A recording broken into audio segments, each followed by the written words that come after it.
What's really exciting for crypto is you have the entire US stock market, which is the largest stock market in the world. And then you have crypto, which is large, but not as large. And all of a sudden, those pools of capital should fuse, which is great. I think software startups will have a much faster path to IPO as a result of crypto than they've had in the last 10 years. How does this change end up accelerating the timeline to IPOs for some of these software companies, do you think? We have made it so expensive to go public that if you're a micro-cap software company, if you're worth somewhere between 1.5 to 2 billion, it's not economic to go public. Most of those companies get taken up by PE right away. And so wouldn't it be amazing if you had a venue where small cap, high growth software companies were publicly traded?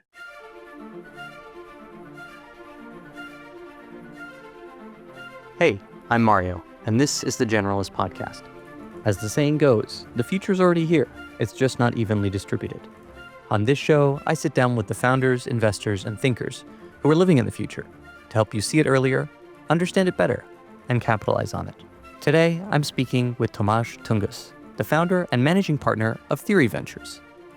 In just 2 years, Theory has raised nearly $700 million in capital and backed promising startups across AI, crypto, data analytics, and data infrastructure.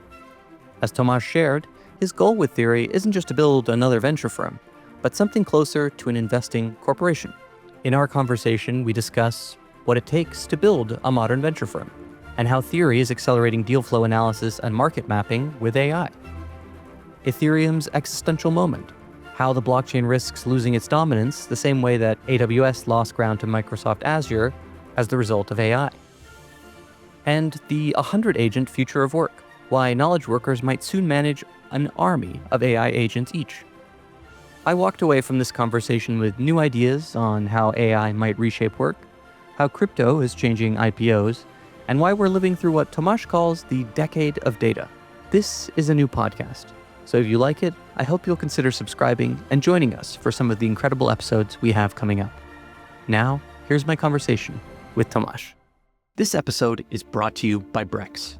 Fred Adler, the influential venture capitalist of the 1970s, was known for displaying decorative pillows in his office that featured a signature business philosophy: corporate happiness is positive cash flow. In today's post-SERP environment, Adler's wisdom feels particularly relevant, as founders need to make every dollar work harder. That's exactly what Brex delivers. Their modern finance platform was built specifically for startups like yours and designed to help extend your runway when capital efficiency matters most.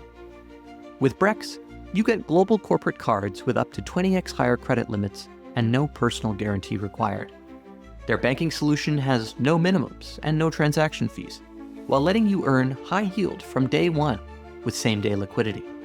Best of all, Brex knows you were born to build, not juggle spreadsheets and finance tools. Their AI-powered platform brings cards, banking, expense management, and travel all in one place. It's simple, scalable, and designed to get you back to what you do best: building. More than 30,000 companies, including 1 in 3 US venture-backed startups, trust Brex to help make every dollar count toward their mission.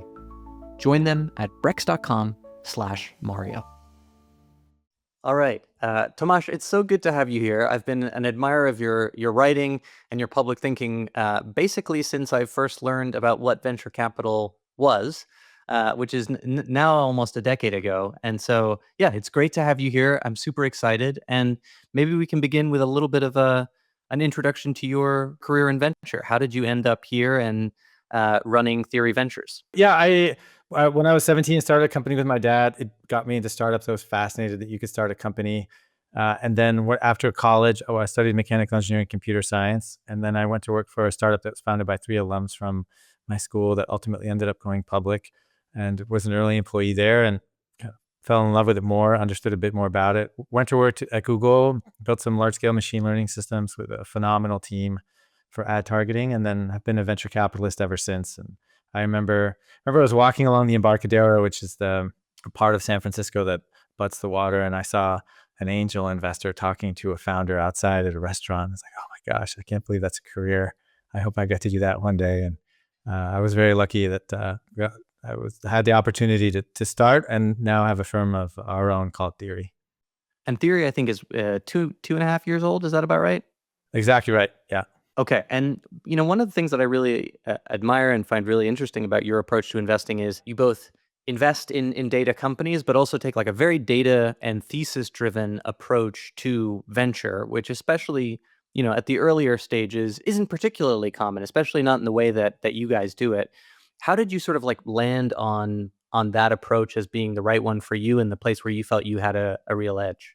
Yeah, I think there are many different strategies that make money in venture, and the one that appeals to me the most is to perform really deep research, and that's the kind of work I really enjoy. It's gratifying because it helps us build, as a firm, it helps us build networks of people who might be helpful to portfolio companies later. It helps us understand what's happening within those ecosystems so we can be helpful board members. And over time, we think that knowledge is a compounding advantage, right? The nuances of one wave, if you have them in a particular place stored, let's say in the organizational memory, is a huge advantage later on. Insight Partners is famous for this. They have a database of all the pitch decks and metrics over their entire existence, and that was a big inspiration. And I look at some of the hedge funds that have done really well. They build information asymmetry. It compounds over time. I think the same thing is true in venture. The data sets are obviously quite different, but if we build the internal systems of knowledge the right way, then I think over long periods of time it compounds.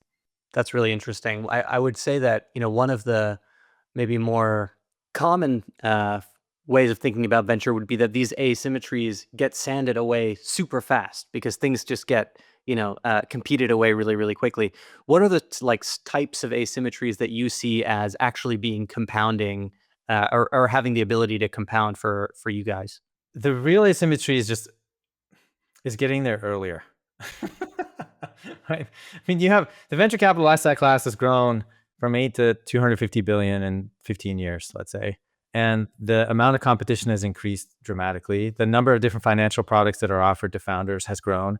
And that's wonderful for the ecosystem, right? I think the bigger startup land, broadly speaking, is the better. The goal for us is to be able to carve out a niche. It doesn't have to be very large, but it has to be one where we think we can create a great business and drive strong multiples. And so to be able to do that, what we do is someone comes in on Monday, and I'll give you a story from our first intern. His name is Alex, who went on to start a company.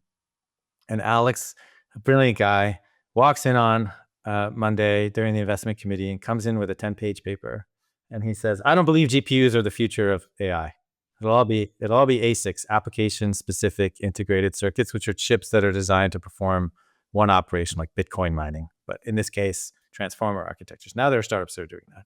And so he walks in that Monday and we debate. And I think that kind of investing is really fun. It's really fun because for half an hour every Monday, we sit there and within our team, we have a head of AI who is head of AI at 3 unicorns. And there's Lauren, who built a healthcare practice at Palantir and sold contracts worth tens of millions of dollars to the largest healthcare companies in the world. And then we have 2 sales leaders from unicorns, and then we have invest. And so there's this composite team with many different backgrounds and experiences, and they each have a different perspective on the opportunity. And that composite view and that initial debate really leads us to decide, should we go and invest time here? Is this an investable opportunity? Is this within our scope? Does it meet our requirements? And that kind of investing is fun because out of that Monday, there's a lot of energy, right? If we find a theme or an idea that we're really interested in, there's a lot of energy. The whole firm pulls its resources, its network, and we can go and start a diligence process and a market map and really understand that space. And we follow up on those market maps every Monday, and then every month we review and we present to each other what we've learned. And so there is both a product for the organization, which is all of that research that we keep, and then there's an education of the entire firm. And so with time, we should all become increasingly sophisticated investors or increasingly sophisticated on many different spaces. So many interesting threads that I want to dive into there. One of which almost a bit of a meta point, but it's interesting to me that your investment team sounds like so many of them are former operators, have really like been in the weeds in industry. How did you think about like building out the team that way and having sort of these more functional experts versus, folks that maybe have longer investment track records? Like, why is that the right approach for this style of firm? So I think the future of venture capital looks an awful lot like the future of they look like investing corporations. They don't look like partnerships. Why are venture capital firms partnerships? Well, it's because of our history. Silicon Valley started with 6 or 7 men who would get together every Tuesday at a particular restaurant and each write a $50,000 check into a company. And that was the first syndicate, right? And out of that, 2 or 3 of them got together and said, let's start a firm. We can raise some institutional capital. Capital markets were not very supportive, so the funds were small. And then there were 10 or 15 of these firms up until the late 90s. And then all of a sudden, there was kind of this institutionalization of the asset class post GFC, post the global financial crisis, and the asset class started to explode, right?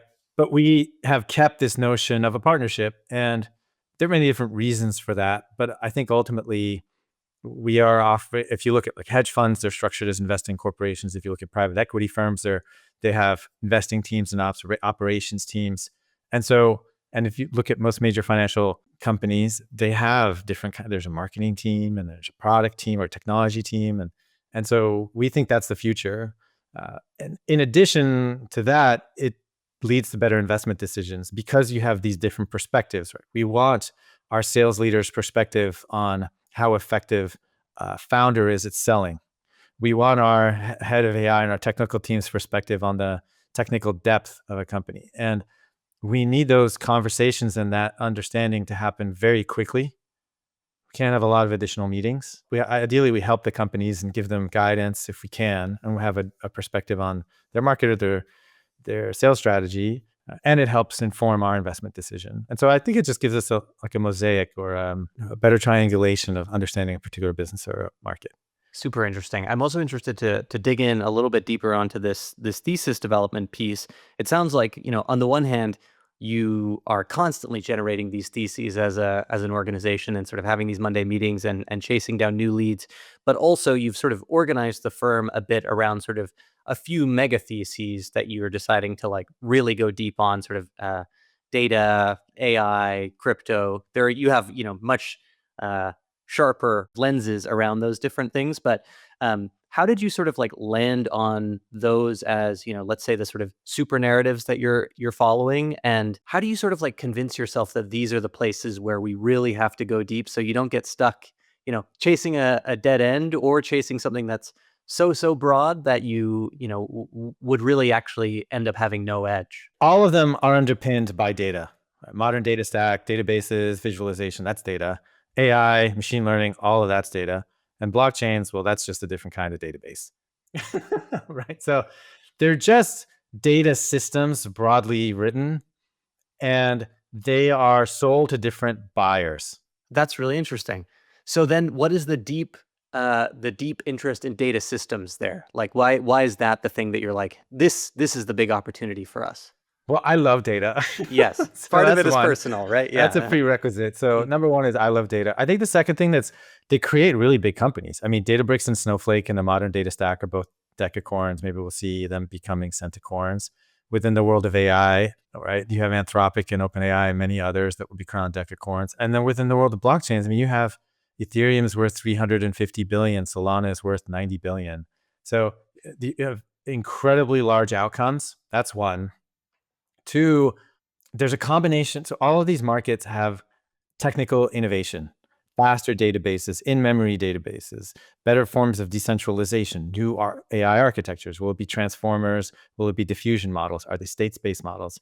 And so there's a technical component that is fun to understand. And then there's a go-to-market component, right? And so that's fascinating, and it filters, right? There's less competition in very technical domains just because it requires a particular set of expertise and a desire to understand it. And so the combination of those two things, really, really large markets, the sort of barrier to entry for complex topics. And then the last thing I'd say is all of these categories are like of the moment, right? Like they're very interesting categories. They're capital efficient. And so that makes it fun. Plus the replacement cycles are fast. So in venture capital, we might invest in a company and work with that company for 5, 10, maybe 15 years. But ideally, the cycles of, it's not like nuclear reactors, right? Let's say awesome space, but a nuclear reactor takes 10 years to build, and then the next generation is probably 50 to 60 years from now. So you might be able to invest in one nuclear reactor company in your lifetime, but you can invest in many data companies in Yeah. one's investment career. I think to a certain extent, everyone's interests are sort of inscrutable even to themselves. Like it's hard for if someone asked me why do I like writing, it would not be an easy question to answer. But to the extent that you can articulate it, like why do you love data? Like what is it that speaks to you about that as something to spend your time on? What is the elegance of these business models that like really animates something in you? Well, it's all understanding. I remember so I had this amazing professor in grad school. His name was Ming Pham, and this is in the class. So I studied control systems, and our two final exams. One was building the autopilot system for a Boeing 747, given only 6 sensors, and then the other one, which was a real use case, was imagine you have to receive a signal from a satellite, and there's a pad that has 6 actuators, and that 6 actuators move the receiver, and you have to move that receiver in real time to maximize the signal, given earthquakes and the earth moving. And so, whatever, like cool technical problems. We learned very basic control systems, and I was just fascinated by the fact that we could take these sensor data and actually make something that was magical, right? Like a plane can fly by itself. I drive in a car I don't really drive the car anymore. The car drives itself. And all of that is as a result of a whole bunch of sensor data that's coming off some telemetry. And the same thing, he was doing something in the stock market. And so it's kind of like fracking, or it's kind of like oil, where you take this thing that comes out of the ground and then you can do everything. I mean, you can make gasoline to put in a car from oil. You can make plastics to have a Tupperware container to save your applesauce, or you can make clothes from oil, right? And so I think it's this unbelievably useful raw ingredient, and we're getting better and better at it, right? The whole world of data before, say, 2010 was focused on the very finest grade of oil, Brent, let's say, which was structured data, stuff that looks like it's in Excel or could fit in a structured database. And then over the last, say, 15 years, we've been learning how to frack data. We've been taking this raw, unstructured data, the Word documents, the conversations that you and I have, the podcasts and blog posts, and we're able to run it through an extremely inefficient system, but actually get something useful out of it with AI. And this is why I think, or at least certainly one of the main reasons you wrote about the 2020s being the decade of data.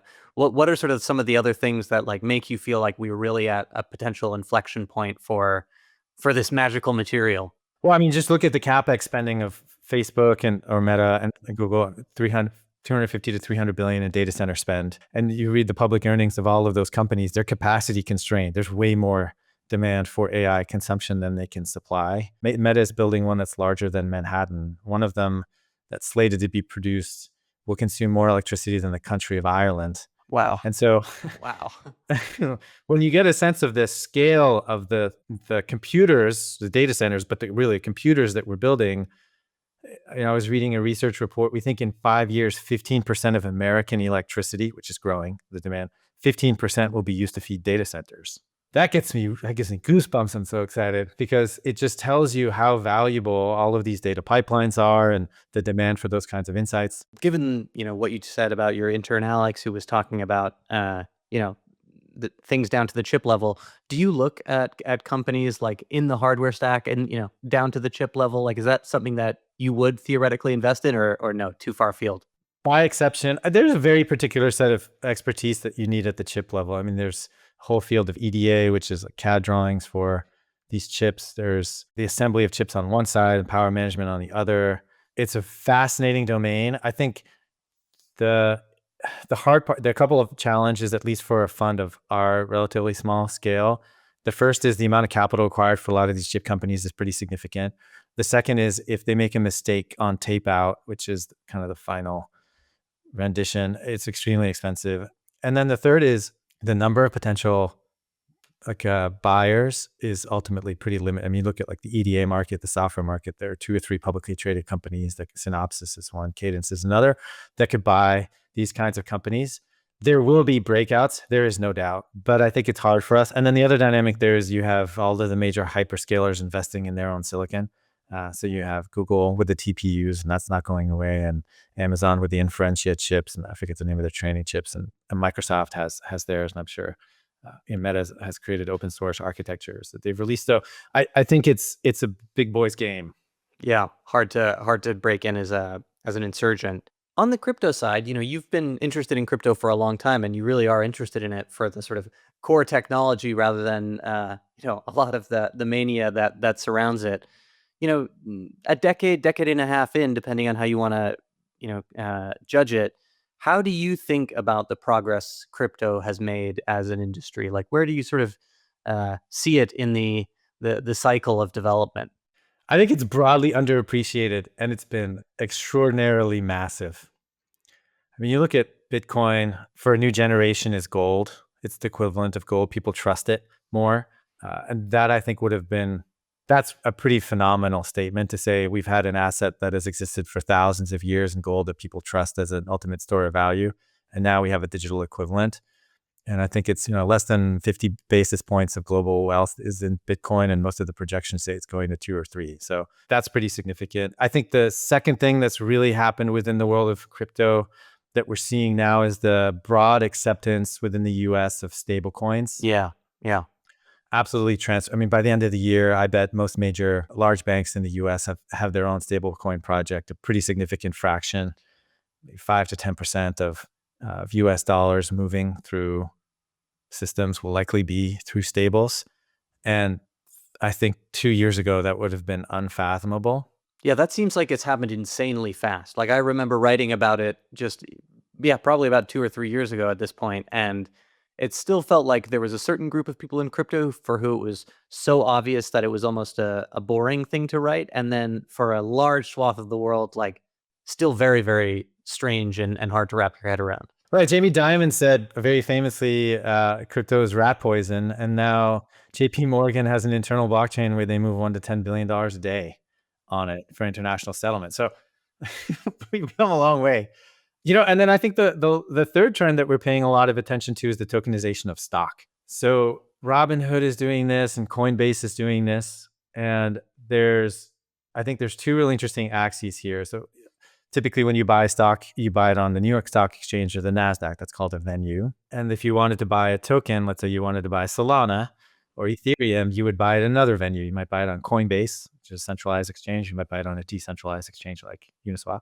But you can't buy stocks using crypto exchanges, and you can't buy tokens using stock exchanges. But the brokerages are fusing them. So Robinhood today, you can buy crypto and you can buy stocks. Where the venue is, where the asset underlying, it doesn't matter. And then now what you can do is you can buy synthetics. Robinhood is offering shares of OpenAI that you can buy. And it's on a blockchain. It's a tokenized stock. Now, there's a lot to unpack there. Yes. But what does this mean? Well, it means that what's really exciting for crypto is you have the entire US stock market, which is the largest stock market in the world. And then you have crypto, which is large, but not as large. And all of a sudden, those pools of capital should fuse, which is great. The other thing it means is that the startups should have a much faster path. I think software startups will have a much faster path to IPO as a result of crypto than they've had in the last 10 years. Oh, wow. Interesting. I want to unpack both of those quickly. But the first part, like you say, they should fuse. Can you explain to folks like why that almost is sort of an inevitability that, these things are going to come together from like an architectural advantages standpoint? Yeah, I mean, there's no real difference between a token and a stock, right? What do you have with the stock? You have a voting right, depending. You have a share in the company. You have a dividend right. Let's just say it's those three, and the ability to trade it, right? So you have those three things. Well, a token is the same thing. I have a dividend right. It can produce yield for me. I can vote, and I can trade it. And so, okay, securities law, I think will ultimately catch up and say both of these things are the same thing. So legally, and there are already significant volumes of debt, like bonds, that are on crypto exchanges that are traded just as they would be on bond markets. So that market was the bond market was the first one to normalize relations, let's say, and the equities market is coming. The other thing that's happening is Publicly traded software companies trade on multiples, right? We talk about forward multiples, EV to NTM. And for a long time, crypto tokens did not. I mean, you looked at some of these multiples, they were in the tens of thousands of times of revenue. Yes. And over the last 6 months, certain categories of crypto tokens are now trading at 40 to 60 times revs. So still elevated, but we're now achieving normalization. And so if I'm a software investor and I have $1 to invest, and it's just as easy for me to invest in the equity market as the token market, and I have a reasonably good proxy of financial statements between the two, now all of a sudden my dollars can flow freely, and I'm satisfying my fiduciary responsibility to do diligence on both of them, which is lacking today in the token world. There's no gap, there's no S1, right? But it's coming. How does this change end up accelerating the timeline to IPOs for some of these software companies, do you think? How much does it cost to go public? I'm not talking about the dilution or the amount of money raised. I'm talking about the legal fees, investor relations, the regulatory fees. What do you think it costs to take a software company public? Gosh, I honestly have no idea. I would put it in those sort of like single digit millions. 15 to 25 million. Okay, wow, I'm off by a good chunk there. Okay, so if you're $100 million revenue company, is it rational to raise a round of financing that costs you 15 to 25 million? Yeah, totally. Wow. So to That's put so it in interesting. perspective, if you were going to raise a Series X, very late stage round, Yeah. your legal fees might be in the hundreds of thousands of dollars. You might touch $1 million depending on how big your cap table is. Series A is 30K, Series B is 40K, Series C is 50K. So all of a sudden you have the step up of like 3 or 4 orders of magnitude in just your transaction cost to go public, which is why it used to be in the late 90s, you needed like 25 million of trailing revenue to go public. And today, no, you can't go public unless you have 250, maybe 500 million in revenue, because as an expense, it'd be banana, just raise it in the private markets. And so that's why you look at the average growth of publicly traded companies, it's asymptoting to just, to 10% basically, which is software inflation, because it's so expensive to go public. So why is it so expensive? Well, there's just a lot of regulation, right? Sarbanes-Oxley, all that kind of stuff. And so if you look at crypto exchanges, the regulation there is much less. There's no S1, there's no audit. And so some of those components are important, but the point is we have made it so expensive to go public that if you're call it micro cap software company, if you're worth somewhere between 1.5 to 2 billion, it's not economic to go public. Most of those companies get taken up by PE right away. Wouldn't it be amazing if you had a venue where small cap, high growth software companies were publicly traded? And so that's what gets me so excited. And these exist. You look at Chinext in China, or the ASX in the UK, or TSX, or the rumors of the Texas Stock Exchange, which would be a new venue for trading. All of those venues are focused on high growth, small cap technology companies where the disclosure requirements are significantly less than the New York Stock Exchange or the NASDAQ. Wow, how interesting. You also mentioned, the Robinhood OpenAI example, which is more like, secondaries trading, which feels like an exciting, other another asset class that sort of needs to be opened up. But there's all these sort of complexities about like, are these essentially options? Is it, owned through an SPV, and so like who owns it? How do you see that ending up playing out? Well, I've been reading online trying to understand, because Robinhood mentioned the OpenAI tokenized stock, and OpenAI said we did not authorize this. So in most secondary transactions, the board must authorize those transactions. And so my understanding, which is only based on what I've read online, is that Robinhood is creating a synthetic asset that tracks the value of OpenAI stock, and they're backstopping it. And maybe there's an SPV underneath. Anyway, it's not clear. Unclear. Yeah, we'll see how it all shakes out, I suppose. But I do think the notion of tokenized secondaries, or secondaries that float, or even tokenized venture firms where LPs can trade underlying positions, is important. Let me reframe venture capital the way that PE works today. I start a seed fund. I find a company, 2 people and a dog, and I help them get to a Series B. And I work with them for 4 years, and then I sell the entirety of my position.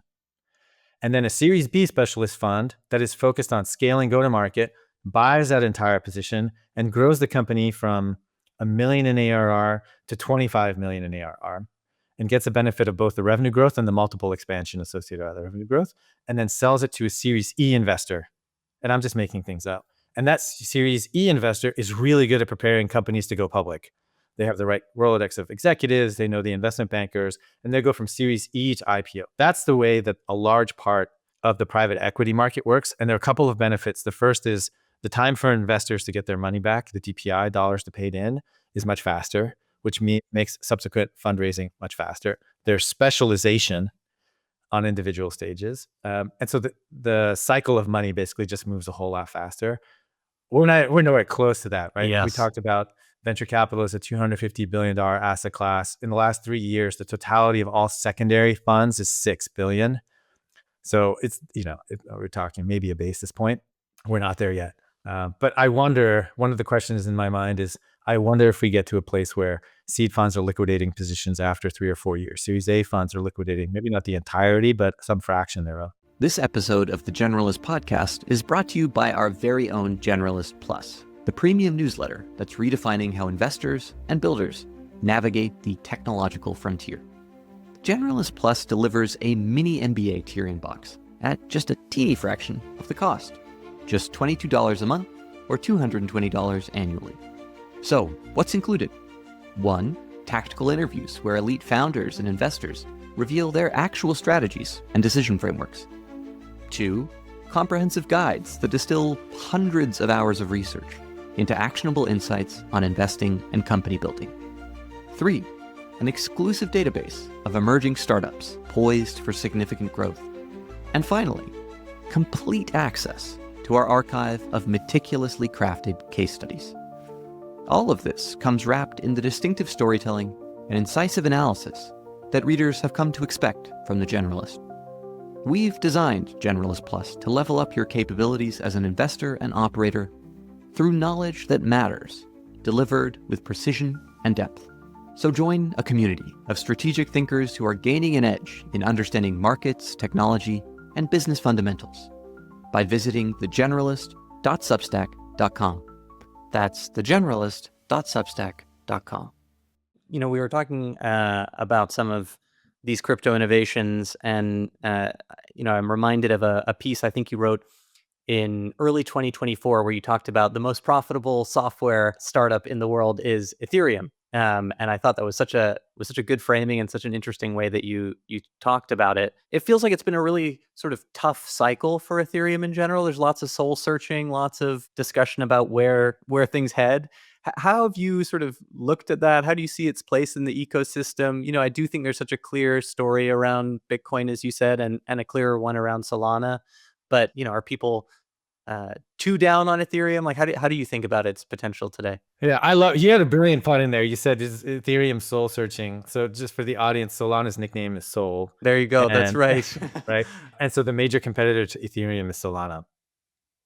So I think Ethereum is kind of the grandparent of all of these chains, and the volumes. I mean, just to kind of put it in perspective, 50 to 60% of all stablecoin volume is on Ethereum, and another big chunk is on Tron.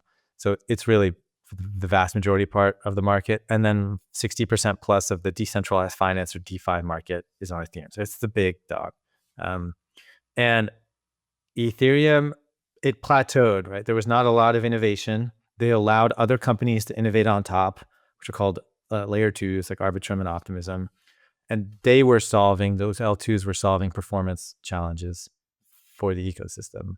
And so they were basically allowing you to move money faster and cheaper than Ethereum and saving you 90%, just to kind of give you a sense of the relative efficiencies of those systems. And then Solana came around and said, we're going to architect in a very different way. We'll be more centralized. It will be faster and cheaper. And then you have another one called Sui, which is lucky enough to be an investor, that also has very, very significant performance improvements. That's the X-Meta blockchain team, one of the two.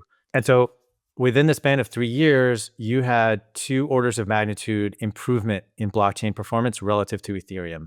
Let me ground that in an example. If I wanted to send you a crypto kitty, it would cost me $50 to $70 to send it to you on Ethereum. If I used an L2 like Arbitrum, it might cost me $2.50. And then if I use a more modern blockchain like Solana or Sui, it might cost me 20 cents, right? So very significant reduction in transaction costs. Yeah. And so as a result, over time, well, developers will build on the systems that are more efficient, much better price performance characteristics. Nobody wants to pay those fees. And so that's where we found ourselves with ETH maybe 3 to 4 months ago. And then people started, all of a sudden, there Waking was, up. yeah, dissatisfaction. The community decided, okay, we need to react. And so they raised $150 million, and Vitalik is more involved. And they're at this crux, this critical moment in the blockchain's development where they need to figure out what their competitive advantage is. It's a little bit like AWS before AI. It was the standard. Everybody, I mean, it was not even a question if you were a startup, which platform you're building on AWS. And then AI came around. No, Azure became the dominant platform. Why? Because they had a special relationship with OpenAI. And so Solana has a special relationship with Stripe, right? Robinhood has a special relationship with Hyperliquid. And now all of a sudden you have bigger strategic relationships that change the builders' perspectives on which platform to build. And so Ethereum finds itself where AWS is or was 6 or 7 months ago, which is there's been this huge wave of innovation. Other people have pushed, and now the developer mindset is shifting. As you think about its comparative advantages and what should be the real advantages of the project, like what do you think that should look like? Like what do you see as the things that the grandfather still has or should lean into that these younger chains maybe can't compete with or will struggle to compete with? The single most important thing in any financial market is liquidity, and Ethereum has it now, right? So the question is, how do you capture that liquidity? Well, stable coins will be an absolutely essential market, and minimizing the transaction costs so that liquidity remains on ETH is priority one. How they do that, what did they do with the L2s? How did they think about the consensus infrastructure? And then the reward systems for the validators, I think is a really, basically, how do you architect your entire system? Yeah. They'll have to, I think, revisit a lot of the core assumptions because the underlying technology has changed. And that's okay. But I think a lot of times in the world of Web3, we have attachments to certain ideas, and over time they change. Really interesting. As you sort of look at the crypto Web3 landscape, like are there newer projects that you've spent a lot of time playing with that you think are really promising, or new sort of pieces of infrastructure that you think are worth discussing that aren't being as discussed right now? Well, I mean, there's a brand new company called Hyperliquid that's worth somewhere between 20 to 40 billion. That outside the world of crypto, it's not very well known, not venture backed. And they did a couple of things that were absolutely brilliant. One, they focused on the perpetuals market, highest margin product. They created a blockchain that has some unique attributes to that market in particular. So they specialized a vertically integrated stack exclusively on it. And so as a result of the vertical integration and then making the blockchain specific and the tokenomics and all that stuff specific to what they were doing, they built a huge, multi-decacorn business that's now partnering with Phantom, right? So Phantom now you can trade perps, and it's all powered through Hyperliquid. And I think turned, as you said, like no venture capital, and turned down a lot of venture capital as far as I know, which is pretty cool. Really cool. So $30 billion bootstrap. Yeah, pretty amazing. Really, and then they're doing all kinds of other things where they buy their tokens back, right? It's like a stock buyback program, just like Apple. And so they're actively managing the value of their tokens. There's a lot of foresight, and they deserve a lot of credit for the company that they've built. So I think the vertical integration is one really interesting trend. I think, another big question is, are we moving from proof of work to proof of stake to proof of authority? Can you explain those for folks just very briefly? I know that's not the easiest, but in simple terms. Yeah, so Bitcoin is proof of work. If you want to earn money by minting Bitcoin, you need a really big computer, and you basically solve very complex, not complex, but computationally intensive math problems. And then you're rewarded with a fraction of a Bitcoin. That's proof of work. Proof of stake is someone is vouching for me. So if I'm trying to join a social club, right? And Mario vouches for me, that's proof of stake. He's staking his reputation. People do that in the financial world. Like, I know Mario's trading, I've got him. Yeah. That's what it is. Backstopping you in a way. Right. And then proof of authority, and I'm rewarded for that, for backing up Mario. And then proof of authority is, I pick Mario. I think Mario's a great guy. That's enough. Mario will run his computers. He will validate the transactions, and I trust him. Which is how most database todays work, right? If I send data to Amazon, I trust Amazon will run the database the right way. They're not going to change how I move money or in my Quicken, however many, they won't change it. I just trust Amazon. So proof of authority with one validator is what we have today. And so we're kind of moving to this world where we have less and less decentralization, but ending up with more efficiency as the sort of benefit of it. You know, you trade off decentralization for speed, efficiency, etc. At some point, you get to the place where there's only one validator, and you basically have replicated an existing database, right? We were chatting with Patrick O'Grady yesterday, who's one of the key engineers from Coinbase about it. And so there is this, and so the question is, well, why do you have decentralization if you only have delegated authority? Well, you might have delegated authority. We talked about JP Morgan. Within the world of JP Morgan, they choose who validates the transactions and says this transaction is valid. So they're already running it internally. There are a set of applications where this might work. So Ethereum has to figure out where on that spectrum of consensus they want to be. And I think this is it's like another kind of critical moment for the ecosystem to decide what kind of consensus mechanisms. Amazing. Well, I want to talk about AI a little bit. We've talked a little bit about it, but in reading your writing, it's so clear to me that you're playing with these technologies so much. You're building stuff with AI. You're using voice so much. In your own sort of day-to-day life, like, what do you find are the most surprising places or the most surprising use cases that you do rely on these technologies for? Okay, so I spent the entirety of the July 4th weekend trying to only interact with my computer through AI. So there's a tool called Claude Code. Gemini has another one where you can just type in and say, do this and do this and do this and do this. And I'll give you an example. So you can just ask it a question like you would on Claude.com, Claude.ai, whatever the domain is. And you can ask it, what is the difference between, this is a query from last night, SEAL Team 6 and Delta Force? I had no idea. And it will answer you. But then you can also tell it, hey, look through all of my files and see if you can find this blog post from 2 years ago. Oh, wow. It's another very basic thing you can do. But then you can ask it, create a tool. So let's create a tool. What is my schedule for tomorrow? Okay, so it will write. I asked it just to write the code itself, and then it will go into my Google Calendar, and then it'll spit it out. And then I created another tool which said, go and get my email and summarize it for me. And then I created another tool which said, tie this to Asana, a task manager. And so before I got on the podcast today, I went through all my email at once. And I looked at all the email and I said, do this with this email and this, create a task from this one and add this one to the CRM and, check to see if I can meet this person at this time. And if not, send them the slots.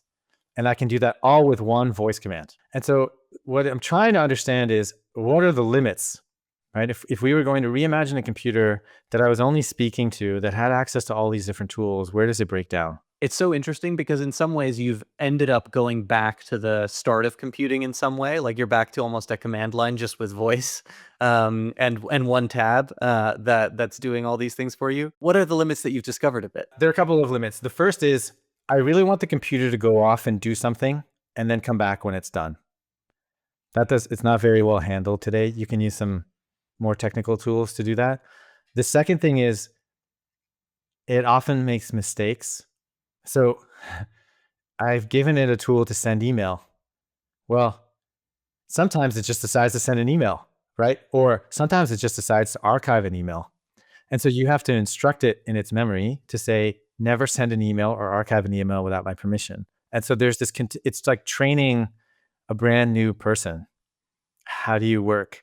So there is a lot of constant feedback. And the bet I'm making, and right now I'm 50-50, is that within a week or two, all of that training will result in improved productivity. But I couldn't tell you that it's doing that today. Wow, but it's great if you, you only have a couple weeks to figure it out. You think by then you'll have a reasonably definitive answer? Because then the tools exist, and then I find all of the different cases where the tools fail, right? So like yesterday, I was asking it, what is my calendar for tomorrow? It turns out it was only fetching the first 10 calendar items. And so it was making up nonsense.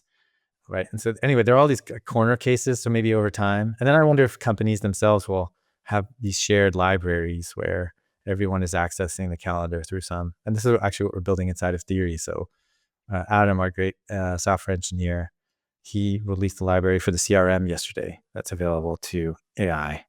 Okay, this is exactly where I wanted to go next, which is how are you using AI within the firm?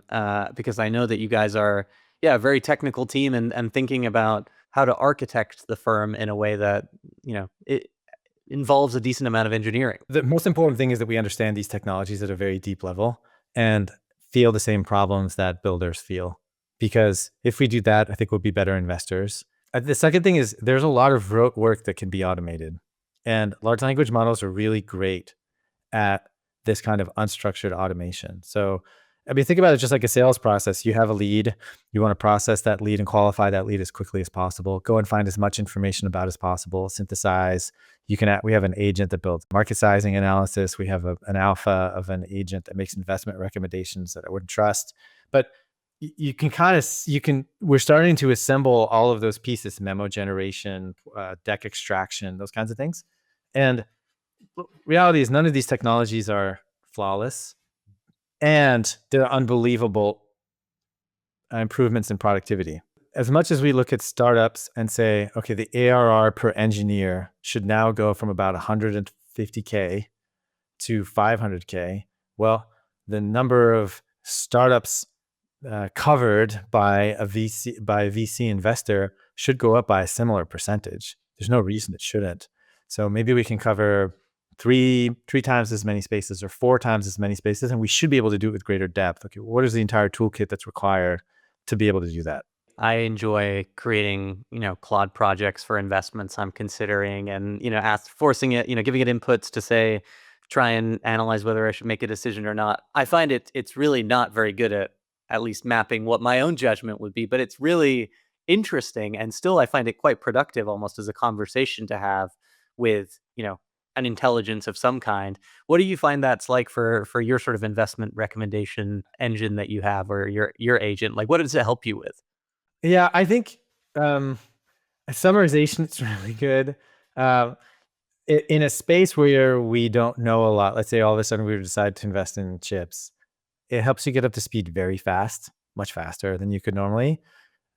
Sometimes it surfaces questions or insights from history that are important. It's really like summarization that it's quite good. Ontology generation, it's really good at. So let's say you were looking at MCP servers and you wanted to classify all the different approaches to different model context protocol server, next generation API servers, basically classify them and segment them. Or you wanted to look at an even broader universe, AI security companies. Well, there's data loss prevention companies, firewalls, um, prompt injection company. Anyway, so it's also really good at that. Well, one of the last times that we chatted, I remember you saying that one theory has like a very concentrated approach where I think you were sort of aiming for 12 portfolio companies per vintage, and two, that the way you'd sort of come to that number was by running like Monte Carlo simulations to to figure out what is the optimal size. What are the other ways you rely on data or this type of simulation to make sort of like key strategic decisions around the contours of the firm? So yes, that's right. We did that. I think, and then Carter released an analysis. I'm not sure if you saw of the return distribution of funds as a function of their portfolio construction. It's really interesting where it shows concentrated funds, median is less, but they're 75th to 90th percentile or higher.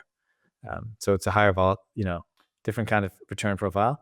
I think within the world of early stage, it's really hard because there's not a ton of data. There's Yeah. not a lot of structured data. There is a lot of unstructured data. So what people say online about different products or spaces is fascinating. And AI is really good at capturing that. What people say in podcasts or recording our interviews or conversations that we have with people, that's where the majority of the data is, or the majority of the insight. How do you ask the right questions? What kinds of interviews? Which are the sources that you pick? So I think that's where we use it. And then the other place that we use it is benchmarks and comparables and those kinds of places. But it's not like hedge funds, right? We're not buying satellite satellite images over retailers to predict quarterly earnings. In your sort of introductory post about Theory Ventures, you talked about investing in machine learning as a force multiplier, which feels like the sort of the lens through which you look at AI in general. Like, why was that the way that you perceived the AI opportunity and the right way for Theory to play it exactly? Let me ask you a question. Okay, so on a manufacturing assembly line for cars, how many humans does a robot replace? I would guess two, Yeah, one, I don't two and a know. half. Two and Two a and a half? half. Yeah. Okay. Okay. In an Amazon distribution center. So that was my mental model for AI. AI would kind of replace 2.5 people inside of a company. Amazon then released the stat, this is 3 or 4 months ago, where they said in their distribution centers, so their warehouses, one robot replaces 20 humans. Wow. Gosh. Why is a robot in a DC that much more productive than a robot on an assembly line? Because a robot on an assembly line, it's the same thing. You're welding 2 joints or attaching a windshield, whatever it is. And so I don't have the answer to it. The broader point though is, okay, well, if you're a knowledge worker, if you're a white collar worker, what is that ratio? Is it 2? Is it 20? Is it 100? Is it 10? And so, the question behind the question is, how many agents should a highly productive worker manage? I think right now I can manage 2 to 4. And the highest number I've heard is 15. I bet within the next 12 months, we will see workers managing 100 agents working simultaneously. What does the person who manages 15, how do they do that to the extent that you can share? Like, what does They, that ha- look like? they have a task list. Uh-huh. They create it. It's a software engineer who creates a task, a PR, a pull review. It says, go and fix this, go and create this feature, go and fix this. 15 times, comes back half an hour, and then reviews them, right? There's no reason that mental model of working shouldn't apply to a salesperson, right? Or it shouldn't apply to a marketer or a customer support rep. And so, I don't know. I think this is the question in my mind is, and this is the reason why I'm playing around with AI on the computer is, how do I get to a place where I can manage 50 times more agents than I can today? And right now, you still need to monitor and watch, and you're watching the readouts and making sure that it's working okay. Yeah. But there has to be a system. There has to be one, an inbox, which Harrison from LangChain talked about, an agentic inbox to manage all these things outside the world of software engineering. And then the second, there has to be some kind of way of putting guardrails around them so they don't send 100 emails to the wrong people on your behalf. Yeah, it feels like you need new systems to manage it on the human level, and also just like a different level of reliability such that you can really trust it to do what you ask it to do. Right. Exactly right. About a year ago, you wrote that Microsoft was leading the AI race and Google was lagging. How do you think that has changed in the 18 months since? Well, a lot's changed, right? So the relationship between Microsoft and OpenAI is now quite different. The Gemini models are all state of the art. You look at the efficient frontier of performance as a function of model size, and the Gemma models or the Gemini models are all either number 1 or number 2. So they're meaningfully, they've made a huge leap. I think Google is clearly subsidizing a lot of their AI products to drive usage. So they are maybe the developer world a bit behind, and they're trying to drive more adoption. And then but I think to their strength, you look at the impact on their search business, it must be phenomenal, an improvement in margin, because there are 2 different kinds of ads that Google runs. One is the ones on search, and the other ones are on other people's web pages. And the traffic to other people's web pages is plummeting, right? So HubSpot's traffic's down 70, 75%. And other sites are seeing more and more declines because of those AI overviews. Well, great, because great for Google, because now all of a sudden there are more and more ads where they're capturing 100% of the ad spend as opposed to some fraction of it. So that's good. So I think on the consumer side, they're in an unbelievable position, an absolutely enviable position. And then the other dynamic that a lot of people don't talk about is access to the GPU, right? Running these models is super expensive. Chrome, a dominant browser, can actually use a GPU. So they can put a model in your browser and then have that use your GPU to answer queries, and they don't have to spin up anything in the data center. A lot of the other model companies do not have that advantage. Yes. So I think on the consumer side, they're in a great position, and the enterprise side, they have unbelievable product, and they're solving the distribution, which is the classic Google strategic challenge. Which are the models that you end up using most often? I use a lot of open source models. I use a lot of the Google models because they're free, but it's for different things. So Gemini is my default model. OpenAI, I think, is great at the deep research product. I really Yeah, like. agreed. Yeah, it's really And good. then Claude, I used to use a lot for writing, and now when Gemini cannot solve a coding problem, Claude fixes it every time. Oh, wow. Interesting. How do you think about OpenAI's position today? And, I'm especially sort of thinking about it with respect to the aggressive moves that Zuckerberg's been making and, especially on the hiring front. And on the, to that end, like where do you see Meta in this? They've obviously taken a very different approach. Yeah, great question. I mean, OpenAI has an unbelievable asset, which is hundreds of millions of daily active users and a brand that is universal, right? And that I think is an asset that is hard to assail. It's hard to attack. So I think they're in a relatively strong position because of that consumer distribution.